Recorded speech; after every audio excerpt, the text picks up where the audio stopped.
vou dar a palavra ao senhor novamente para poder concluir o raciocínio sobre como o senhor recebeu a notícia do seu irmão ter pedido aí, ele vai pedir ainda para se licenciar do partido, do Congresso, né, do cargo de mandato. Eu confesso que com surpresa, ninguém esperava que ele fosse tomar essa decisão, mas a gente compreende, não dá para julgar o Eduardo, né? Ele considera toda a realidade que está acontecendo hoje no nosso Brasil, em que simplesmente um juiz faz o que quer e você não tem a quem recorrer. Eu acho que ele faz um papel insubstituível lá nos Estados Unidos, em defesa da nossa democracia, apesar de alguns entenderem ao contrário, mas nós entendemos que quando você tem parlamentares cerceados de dar as suas opiniões, preocupados de sofrerem sanções porque sobem na tribuna na Câmara, na tribuna no Senado, e podem a qualquer momento virar investigados ou virar réus porque estavam defendendo o seu ponto de vista, isso para mim é um sintoma óbvio e evidente de que a gente não tem mais democracia no nosso Brasil a partir do momento que não há essa autonomia, não é respeitada a Constituição, seu artigo 53, com a nossa imunidade parlamentar. Então, Leandro, é muito triste que nós estejamos chegando nesse momento em que um poder simplesmente se sobrepõe ao outro, faz ameaças, dá declarações públicas opinando sobre processos que estão nas mãos para julgar, né, as pessoas, o devido processo legal completamente ignorado. E, sinceramente, o que começou errado, como começou errado esse inquérito das fake news, não tem perigo de acabar bem. E isso é muito triste porque, infelizmente, ainda há, sim, um suporte de uma parcela do Supremo em relação a todas as atrocidades que vem cometendo o ministro Alexandre de Moraes já faz algum tempo. Senador, vou chamar para a nossa conversa a Juliana Lopes também e o Pedro Venceslau. Juliana? Senador, hoje a gente teve uma manifestação da PGR sobre a questão da notícia crime, né? Que tinha ali entre os pontos solicitados pela bancada do PT a apreensão do passaporte de Eduardo Bolsonaro, do deputado. E teve uma manifestação contrária a isso. Queria entender se, eventualmente, esse passaporte não for apreendido, se Eduardo deve ficar fora do país, se não tomou uma atitude precipitada, porque tem um questionamento sendo feito até pelos integrantes ali da direita. Olha, a gente normalizou a interferência política em investigações, né? E isso começou a acontecer e se intensificou durante o governo Bolsonaro. O que um parlamentar tem que peticionar no Ministério Público Federal em uma investigação já aberta para ficar opinando sobre o que o Procurador-Geral da República tem que fazer ou não? Esse é o primeiro ponto que a gente normalizou. Isso teria que ser claramente algo rechaçado, ignorado, arquivado de pronto por parte da autoridade do Ministério Público Federal que recebe uma representação como essa, sem pé nem cabeça. Eu acho que a gente não pode julgar o Eduardo sem se colocar no lugar dele. Não foi uma atitude precipitada, foi bastante pensada, uma atitude até, no meu ponto de vista, madura, de coragem dele, porque não é fácil você abrir mão da sua vida aqui no Brasil, de você ficar longe da sua esposa, ficar longe dos seus filhos, porque sabe que se voltar, uma covardia pode acontecer a qualquer momento, porque a gente não sabe o que vem da cabeça de um juiz, porque não tinha lógica nenhuma, Juliana, o procurador-geral ficar aguardando o Eduardo Bolsonaro voltar dos Estados Unidos para depois opinar sobre esse pedido ridículo do PT de apreensão do seu passaporte, porque, obviamente, o Eduardo está incomodando com a sua atuação nos Estados Unidos e fazendo articulação, levando para o mundo inteiro, levando o mundo inteiro a conhecer o que está acontecendo aqui no nosso país. Mas, assim, tanto é que logo após ele anunciar que não viria para o Brasil neste momento, a PGR vai e solta esse parecer dele e nada impede que o ministro Alexandre de Moraes, né, que já se auto-intitulou também o relator com relação a essa questão do Eduardo Bolsonaro, ignore o Ministério Público como ele sempre fez. A diferença é que agora ele está tomando cuidado de consultar antes, mas ele não é obrigado a seguir o que opina o Procurador-Geral da República. Então ele pode muito bem não só apreender o passaporte do Eduardo, como tomar medidas que ninguém pediu da cabeça dele. Acordei de mau humor e tô bravo que o Eduardo está falando mal de mim, está denunciando os meus abusos aqui nos Estados Unidos. Então eu vou determinar que a apreensão do passaporte dele, que ele não saia do país, que ele não se aproxime de um deputado A, B ou C, não fale com o senador, não fale com o Valdemar, presidente do partido. É uma loucura o que está vivendo o Brasil nesse momento. Imprevisível o que sai da cabeça do Alexandre de Moraes, porque não se baseia mais em lei. Ele acabou, Juliana, com a segurança jurídica no nosso Brasil. Qualquer advogado com 2 neurônios que não tenha um viés ideológico, vai opinar que nunca viu na sua vida isso acontecer durante uma atuação, por exemplo, aqui jurídica no Supremo Tribunal Federal. Não adianta mais você questionar, usar a Constituição como fundamento, porque o que está valendo é o fígado de um ministro. Senador, portanto, o senhor acha que teve influência a decisão, o entendimento da PGR após o anúncio do deputado Eduardo Bolsonaro? Mas é óbvio, se o PGR vinha tomando decisões com celeridade, ele oferece denúncia contra o presidente Bolsonaro com celeridade, ele não atende ao prazo da defesa para que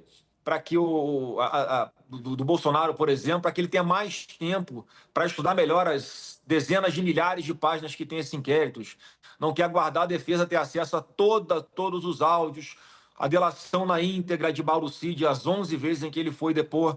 Aí o cara, do nada, resolve segurar um pedido para opinar fora, além do prazo que havia sido dado pelo ministro Alexandre de Moraes. Você quer que pense o quê? Está aguardando o deputado Eduardo Bolsonaro, voltar para o Brasil para opinar pela apreensão do seu passaporte, e aí só para facilitar a vida do Alexandre de Moraes. Mais uma vez, e nem isso, se ele tivesse dado um parecer antes, favorável ao contrário, o ministro Alexandre de Moraes faz o que quer. Ele não é obrigado a seguir o Ministério Público. Então, óbvio que teve interferência, Leandro, essa decisão sai nesse momento. Poucos minutos após ele anunciar publicamente que não voltaria ao Brasil neste momento, aí vai o PGR e solta, porque acredito eu que foi uma repercussão bastante negativa, porque alguém que está ali para ser o fiscal da lei, tomar decisões tão fulanizando as suas decisões com base em quem está na capa do processo, isso é feio demais, né? Ainda mais para um acadêmico, como diz ser o atual PGR Paulo Gonet. Senador, vou chamar para a conversa o nosso Pedro Venceslau. Pedro? Boa noite, senador. Mudando um pouco de assunto, durante essa manifestação no Rio de Janeiro, em defesa da anistia, não estavam presentes deputados líderes de partidos importantes do Centrão. O senhor sentiu falta de lideranças que podem contribuir para esse processo no Congresso Nacional? O senhor chegou a conversar com, por exemplo, o líder do Republicanos, líder do PP, do União Brasil, e o senhor acredita que a ausência desses líderes significa uma certa dificuldade de aprovar a urgência no Colégio de Líderes? Olha, Pedro, eu não senti falta de ninguém e dá para compreender quem, porventura, não quisesse ter ido à manifestação, porque do jeito que as coisas estão no Brasil, alguém que sobe num caminhão de som daquele, daqui a pouco vira alvo também. A gente sabe que tem essas ameaças, por mais que não sejam declaradas. Então, eu lamento muito, mais uma vez, que a gente muitos não consigam ali exercer o seu mandato parlamentar com alguma tranquilidade. Mas o importante é que a nossa mensagem chegou para milhões de brasileiros, não apenas pela quantidade grande que tinha de pessoas em Copacabana, porque eu falo o seguinte, né? Só quem bota mais pessoas na rua em Copacabana do que o Bolsonaro é o Papa. Nenhuma outra personalidade aqui do mundo político consegue atrair tantas pessoas para as ruas. E sem falar que esse mecanismo nosso aqui hoje de internet, durante o evento, nós acabamos de fazer um levantamento, só com 5 portais de internet que estavam fazendo a transmissão ao vivo da nossa manifestação, somavam 3 milhões de pessoas assistindo em tempo real. Isso é uma audiência absurda, gente do mundo inteiro prestando atenção, sem falar nas milhões de outras pessoas que viram algum recorte do que aconteceu, do que foi dito no ato de domingo em Copacabana, e esse é o nosso objetivo, esclarecer a população, ter um viés humanitário sobre as perseguições que estão acontecendo sobre as pessoas do 8 de janeiro. Então, nosso objetivo foi 100% atingido. Eu tenho certeza que no dia 6 de abril, a próxima manifestação que vai ser na Avenida Paulista, em São Paulo, esse número vai ser ainda maior, com mais pessoas tomando conhecimento da causa pela qual nós estamos lutando aqui em Brasília. Senador, antes de passar para a Juliana, deixe-me fazer uma pergunta sobre essa questão da proposta da anistia. O senhor acredita que essa proposta deve ser analisada ainda neste semestre, senador, no Congresso, tanto no Senado ou na Câmara?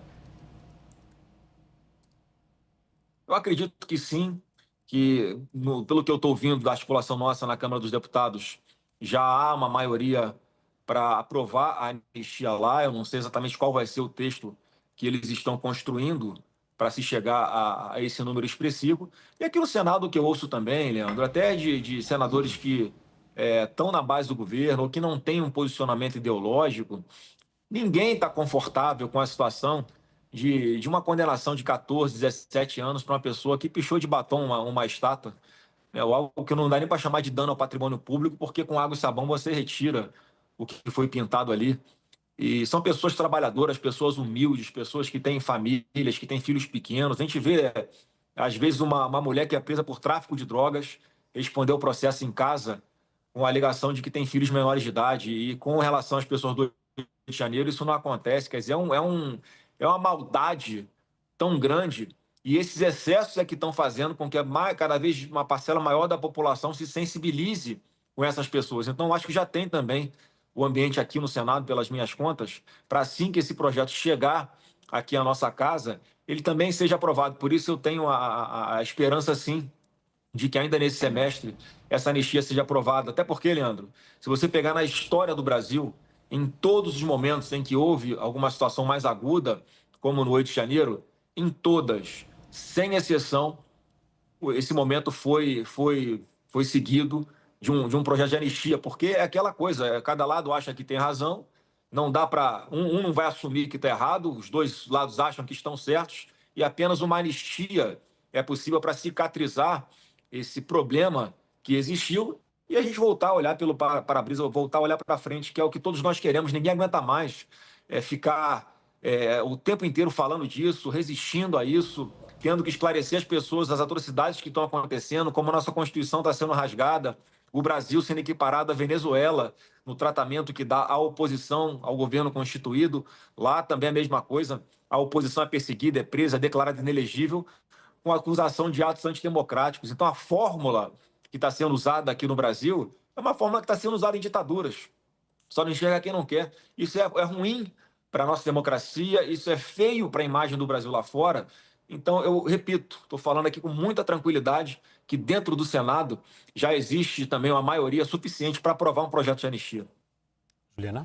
Senador, eu queria voltar um pouco naquele assunto, porque a gente acabou de receber a confirmação aqui da decisão do ministro Alexandre de Moraes sobre a notícia-crime da bancada do PT. Ele rejeitou a investigação e também a apreensão do passaporte do deputado Eduardo Bolsonaro, seguindo o parecer da Procuradoria-Geral da República, que pediu esse arquivamento por não identificar provas que comprovem que Eduardo Bolsonaro cometeu crimes. Então, queria, ouvir o senhor novamente sobre esse assunto. A gente tem agora uma manifestação contrária da PGR e uma decisão do ministro Alexandre de Moraes contrária à apreensão do passaporte. Juliana, essa é uma decisão óbvia em situações de normalidade democrática. Se nós estivéssemos em condições normais, ninguém estaria preocupado com a apreensão do passaporte do deputado Eduardo Bolsonaro ou de uma decisão que o impedisse de sair do país, que é diferente, como já aconteceu com outros parlamentares, inclusive. Então, assim, o problema é que nós não estamos numa situação de normalidade. Então, é óbvio que todos os sinais sugeriam que o passaporte dele seria apreendido, porque as decisões têm sido tomadas com base na raiva, com base no ódio, com base na vingança, ignorando as prerrogativas parlamentares, né? Então, eu não sei como é que o Eduardo vai interpretar essa decisão, se ele vai mudar o seu posicionamento e ficar lá fora. Isso. O senhor voltaria dos Estados Unidos se fosse Eduardo Bolsonaro? Não, mais uma vez, eu não vou entrar num julgamento de se ele está certo ou se ele está errado de ficar lá. Eu sei que é importante a presença dele lá, com a articulação política que ele faz para denunciar todas as violações de direitos humanos que estão acontecendo aqui no Brasil. Tem outro fator você me fala agora da notícia, né? A gente vai lembrando do que pode ter motivado a que essa decisão fosse tomada agora. Talvez o PGR estivesse aguardando uma definição sobre quem ia ser o deputado a ser indicado pelo PL para a Comissão de Relações Exteriores. Se não me engano, essa decisão foi tomada hoje, a eleição vai ser feita hoje ou amanhã. Então, com o Eduardo ficando fora do Brasil por mais algum período, pode ter sido o que motivou o atraso da decisão tanto da PGR quanto do Alexandre de Moraes. Então, cada passo que é dado dentro de um processo judicial, ele é feito em sintonia com as consequências políticas e eleitorais disso. Isso não é um processo normal, não é um processo isento. Então, eu lamento muito né, que a gente precise chegar nesse ponto, que a gente tenha chegado nesse ponto, melhor dizendo, mas eu acredito que o deputado Eduardo Bolsonaro tem muito a fazer lá fora ainda, e eu espero que ele possa voltar num período breve, né? É minha torcida apenas, eu não posso responder, não posso falar por eles, né? Bem, nós conversamos com o senador Flávio Bolsonaro, a quem eu agradeço pela disponibilidade em falar com a gente aqui da CNN. Obrigado, viu, senador? Eu que agradeço o espaço, uma boa noite a todos e um bom trabalho.